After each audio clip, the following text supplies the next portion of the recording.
मौसम तेजी से बदल रहा था। तेज हवाओं के साथ धुंध ने भी पूरे इलाके को चपेट में ले लिया। कुछ नजर नहीं आ रहा था।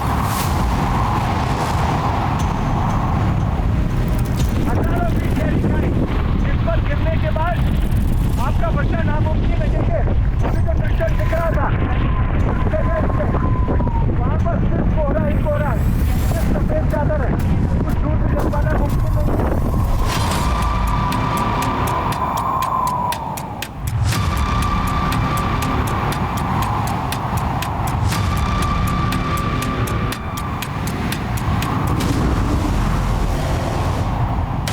अभी तो सफर के सबसे खतरनाक मोड़ को पार करना था। ऐसे में यह धुंध और तेज हवा जानलेवा साबित हो सकता था। महादेव की जटा के साक्ष्यों तक पहुंचने के लिए हमें हवा में तैरते उस प्राकृतिक पुल को पार करना था।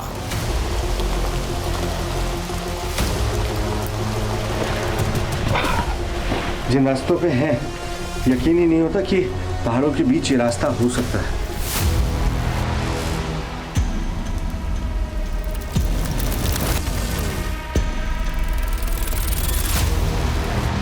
पहले आपको नीचे उतरना है, उसके बाद फिर अगले पहाड़ पे आपको ऊपर चढ़ना होगा।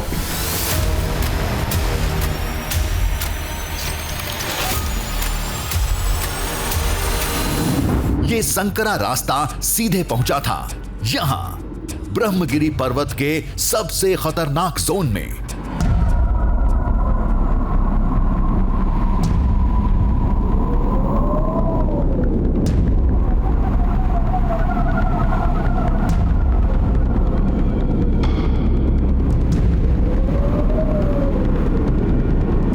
सामने चट्टान की एक पतली पगडंडी,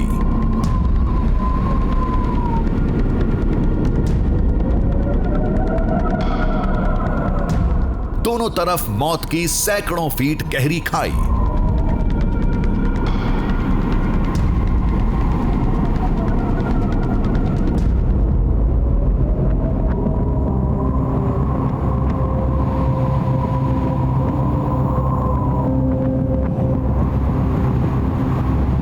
ऐसे में तेज हवाओं के बीच इसे पार करके दूसरी तरफ जाना था।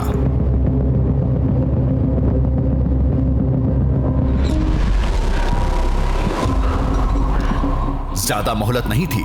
मौसम साफ होने का इंतजार नहीं कर सकते थे।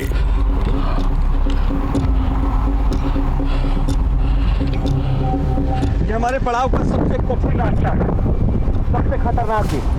अभी आपको इसकी खतरनाक होने का अंदाजा नहीं होगा। वजह यहाँ सिर्फ धुंध है, लेकिन जो तेज हवा आ रही है, पानी की फुहारे अपने साथ लेकर आ रहे हैं और ऊपर से बारिश की बूंदें, यानी आपके ऊपर दो तरफ से प्रहार हो रहा है।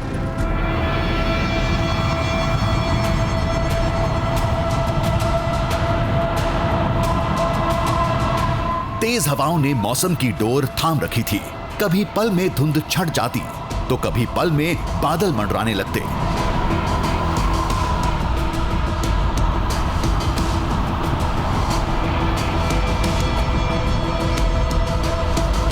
देखिए, अचानक धुंध हटती है तो आपको समझ में आता है कितनी ऊंचाई पर है।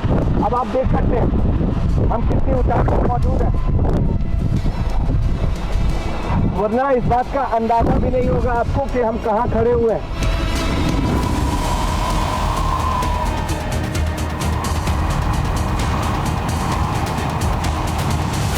मंजिल तक पहुंचने का जोश इस खौफ पर पूरी तरह हावी था।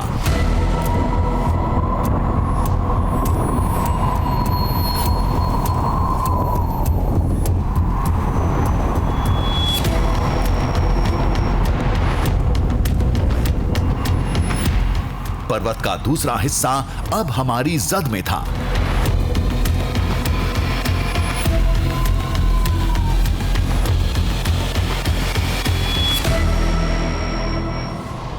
ऐसा लग रहा है कि हमने एक जंग जीत ली। जान में जान आना किसे कहते हैं। इस रास्ते को पार करने के बाद कोई भी समझ सकता है। हाथी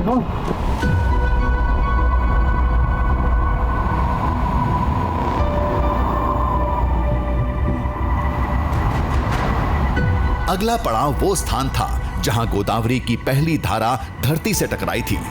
वही जगह गोदावरी नदी का मुख्य स्रोत था।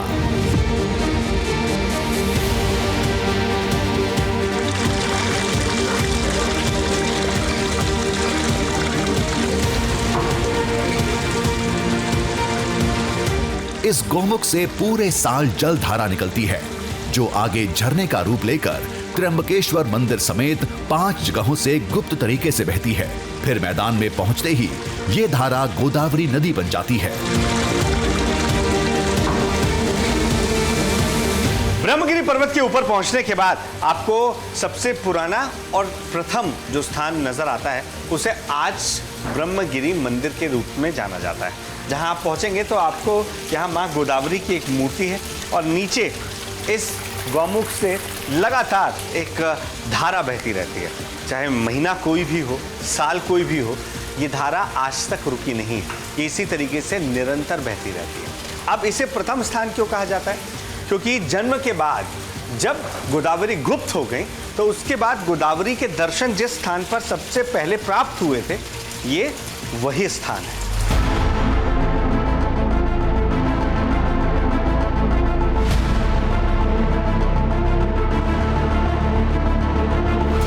मौसम सूखे का हो या बरसात का, इस गौमुख की धारा कभी बंद नहीं होती। लोग इसे भगवान शिव का चमत्कार मानते हैं।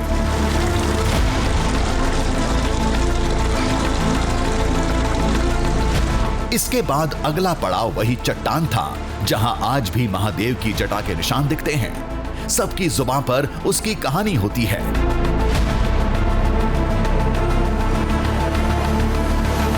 शिव जी बोले मेरे सर पे मत बैठो, तुमको जाना पड़ेगा। गोदर ने कुछ सुना नहीं, इसलिए शंकर भगवान ने तांडव किया। इसलिए गुस्से में उधर गए, उधर दोनों घुटने टेक के तांडव किया, गुस्से में तांडव किया। इसलिए दोनों घुटने टेक के ऐसे जटा पछाड़ी, ऐसे लाइन लाइन दिख रहा है उधर अभी भी हाँ दिख रहा है। जटा तुम गोदर को निकल दिया ऐसा।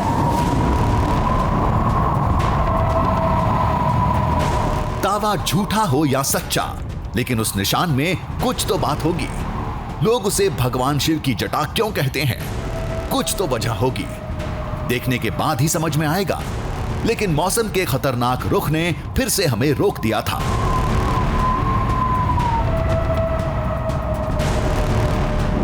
कुछ कदम चलने पर अचानक एक झोंका आता है, तेज हवा का झोंका जो आपको पीछे धकेलता है और साथ में विजिबिलिटी इतनी कम हो जा रही है कि आपको संभल पाना बहुत मुश्किल होता है।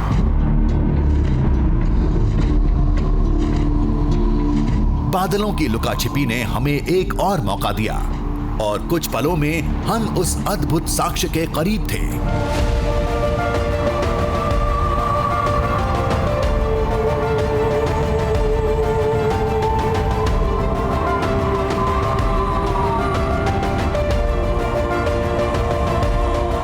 निशान सुरक्षित रहें, इसलिए उसे मंदिर की छत्रछाया में रखा गया था।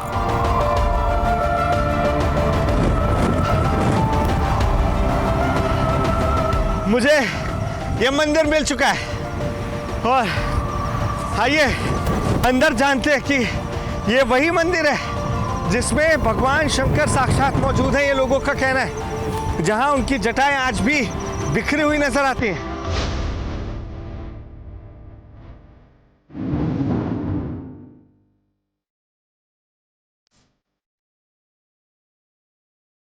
अंदर पहुंचे तो एक निहायत ही साधारण सा कमरा दिखा, जिसके एक कोने में वो निशान थे।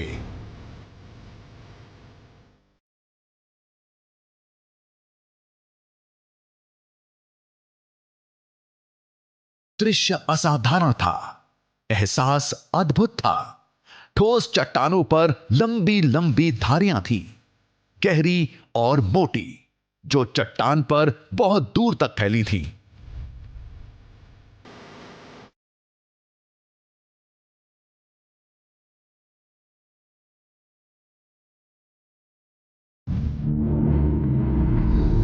दावे के मुताबिक ये महादेव की जटा के निशान थे, जहां गंगा गोदावरी की धारा को बाहर निकालने के लिए महादेव ने अपनी जटा पटकी थी।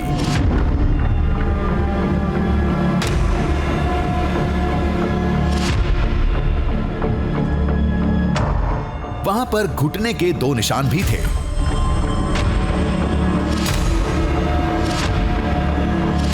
जटा और घुटने के ये निशान शिव पुराण की कथा के सबसे बड़े साक्ष्य माने जाते हैं।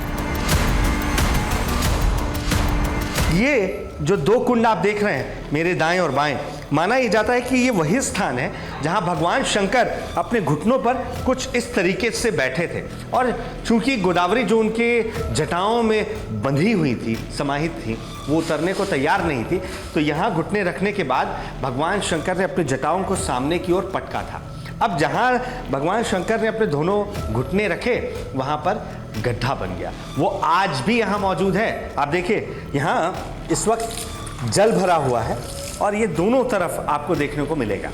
और इसके ठीक सामने जब आप जाएंगे तो वो निशान है जो भगवान शंकर की जटाएं हैं।